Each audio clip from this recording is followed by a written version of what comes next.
We've all had experience with people who are really good at their jobs.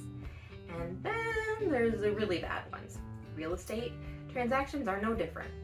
How do you know if you've got a superstar or complete flop working your real estate transactions? Well, first of all, you need to find out what a really good agent should be doing for you and see if your agent measures up. Today we'll reveal some tricks real estate agents play to make you feel like you are the smartest buyer out there. Let's get started. First of all, an agent should ask about your home ownership needs and wants. If an agent assumes everything, well, just be wary. A good agent should ask questions, and lots of them.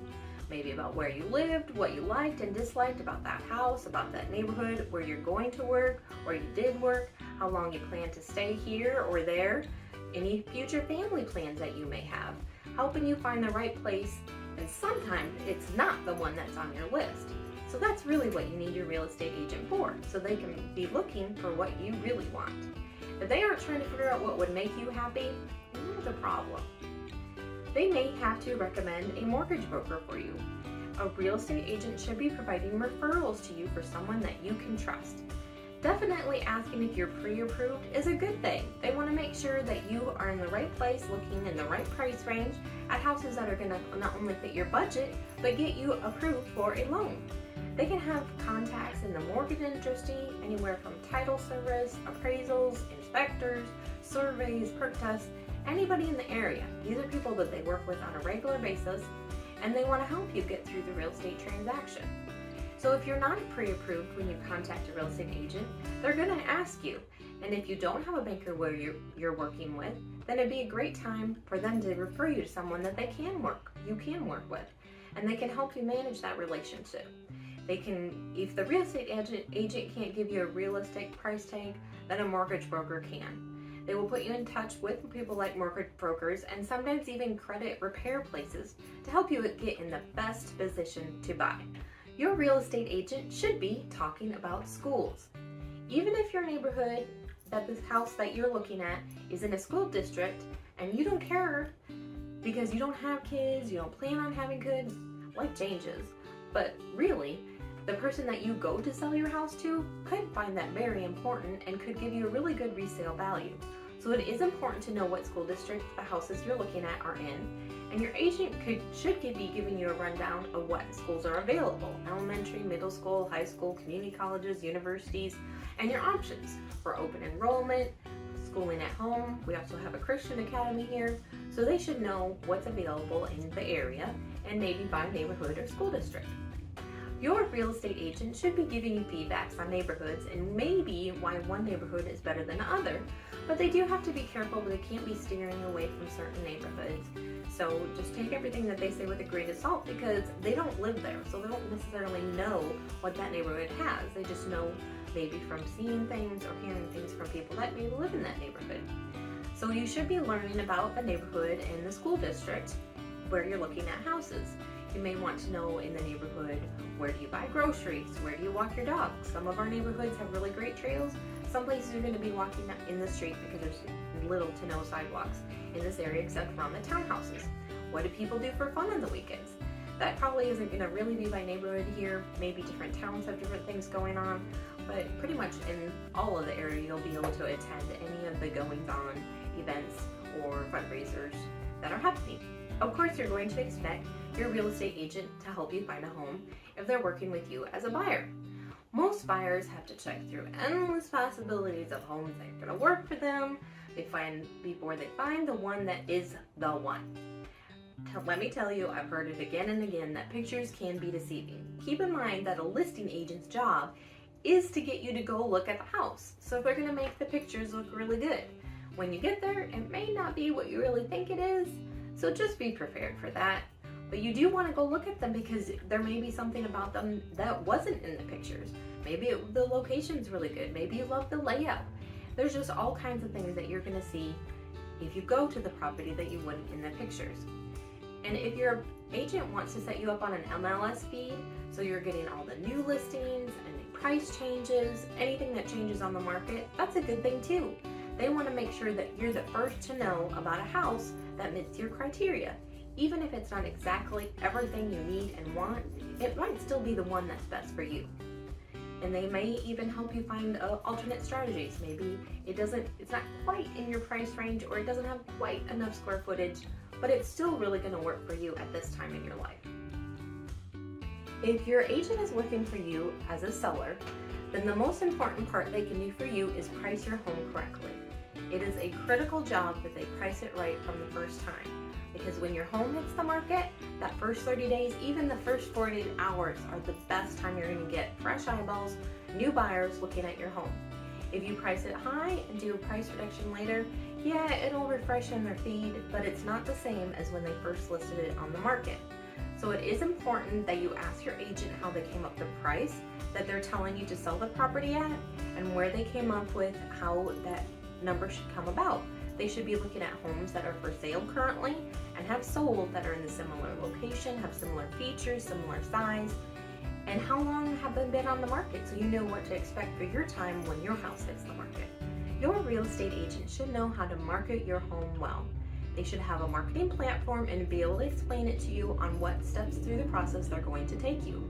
Marketing goes far, far beyond entering it in the MLS and letting it ship it out to Zillow and Realtor.com. That is a very important step, but it's not the only step. There should be different ways that you're getting your property out there to be in front of people. Print marketing, radio advertising, video, which is a huge part of my marketing platform for listings. If you don't know the listing agent's plan to market your home, or they may not even have one, then you're probably working with the wrong real estate agent. Your real estate agent's job really shines when they are negotiating an offer. An agent's job has really just began when they either receive or give an offer. It proves their worth in negotiation, and if that price seems fair to both the buyer and the seller, then you've hit the sweet spot. You got to make sure that you're looking at all your contingencies and timelines to make sure everybody's okay with what's going to play out and what's going to happen. And this is a really good time to see if your agent knows what they're doing. You deserve an advocate in the home sales transaction, whether you are the buyer or the seller. So make sure that your agent has good negotiating skills. By the way, I'm Laura Clute with Ozark Gateway Realty, and I work with buyers and sellers in North Central Arkansas. Another step along the real estate process is hiring an inspector. A real estate agent should be helping you decide which inspector to use to inspect your property. I highly recommend that you have any property that you're going to buy inspected, because it's too easy to miss things that you can't see with the naked eye just walking through a home. Even looking at a house a second time, you're going to see things that you didn't see the first time. They can help you pick out an inspector, talk about pricing, see the different features that some inspectors have. Some of them will do additional inspections like radon, mold, and lead. Some of them will offer warranties after they've done the inspection, but they should be doing an inspection from roof to foundation to wiring to heating and electrical and everything in between, and give you a very detailed report with pictures so you understand everything that's going on with the house. And your real estate agent really should attend the inspection if you are going to be there. They can help you answer any questions that the inspector may have or that you have for the inspector. They can be there and understand what's going on with the house and whether they're reporting delayed maintenance or a minor repair or something that's major and really needs to be addressed immediately, maybe even before closing. So that's why that report is so important and why you use a certain inspectors, because some of them don't give pictures, some of them don't give details, some of them aren't available by phone to answer questions after you've looked through your report. Some of them aren't going to be available for a while. Some of them have higher prices because they've come from far away. So even if your agent does recommend something, it's still going to be ultimately up to the buyer to decide which inspector to use and why they use them. But you can lean on your agent for a recommendation. A real estate agent should be doing negotiations with your price as well as inspection repairs. Almost every home is going to have something wrong with it in the inspection, so do be prepared for that as a buyer. It is something that's always going to need to be maintained. There's probably going to be things come up. That doesn't mean that the owner hasn't maintained the property to the best of their ability. You have to think about how old the house is and how new the house is and how well it should be and up to date and up to code. A lot of houses in our areas do not have GFCIs. Those are the little buttons that you push in when you're in the bathroom and you drop the blow dryer in the bathtub so that you don't get electrocuted. A lot of the houses around here don't have those because they were built in the 70s. probably going to be something that's come up on your inspection. That's not something that needs to be repaired, and it's not even required to come up to code unless you have electrical repairs done to your house. It could be something that the buyer wants to do to their home, but that's not necessarily a repair that a seller should be making. So both a seller's agent and a buyer's agent will help their clients decide on what repairs to perform, whether they can decide whether the buyer gives their list of repairs after they do the inspection, and the seller can decide to do none of the repairs. They can decide to do some of the repairs or all the repairs, or they can just offer the buyer money and let them do the repairs themselves. There's no right or wrong way. It's just what each buyer or seller is able to do, and sometimes it removes the seller's liability by just handing over some money and letting the buyer take care of it themselves. Your real estate agent should be attending the appraisal. Not everybody does this, and most of the time appraiser doesn't expect a real estate agent to be there, but it can be helpful if they're there to make sure they can get into the house properly, everything's working properly. If it's a VA or FHA, they'll need to be able to check the heat and air, as well as look at the roof, which obviously shouldn't be a problem, but also to get into things like shed and garages. We want to make sure they have access to everything so they can get a full and accurate value. If it comes under appraisal and the agent wasn't there to ask questions, who's out? Everybody, because the appraisal came under value and you either have to renegotiate or find another house or get another appraisal. That's why it's a great idea for your agent to attend the appraisal. Above all, a real estate agent should be communicating, not only with their client, but with the other agent, with the lender, with the appraiser, with the inspector. A lot can change between putting in an offer and actually moving in, so it's important to stay on top of all the details. If the appraisal is delayed, if there's an issue with the loan, if the repairs aren't done, we need to be on top of all these details, and that's what your real estate agent should be doing for you. Your real estate agent should be helping you prepare to buy or sell. So if you're selling, you're going to have to be decluttering, cleaning up, boxing, packing, and finally moving, and then of course cleaning. If you're a buyer, you may be going through similar steps, not only to move into the house, but moving out of where you're coming from. Whether you're renting or selling yourself, you're going to be going through a lot of the same steps. So there's lots of people that you might need throughout that process of packing, cleaning, and decluttering. So turn to your real estate agent for people that they know that you could be getting in touch with, or services available that you could be using. Sharing resources is what real estate agents do. Be a source of the source. A real estate agent should be staying on top of the mortgage process. Of course, you need that mortgage to go through to be able to buy the home, unless of course you're buying in cash, then you don't have to worry about it. But most of us do not have that much money on hand. So you need to make sure that the real estate agent is staying in communication with the mortgage company, as well as that the buyer is staying in communication with the lender to make sure that they're getting all the paperwork that they need. If they lost something, then they get it back to them. Maybe they cite it 2 or 3 times, it doesn't matter, because the lender needs it and they don't have it. You want to make sure that they're on top of any missing paperwork.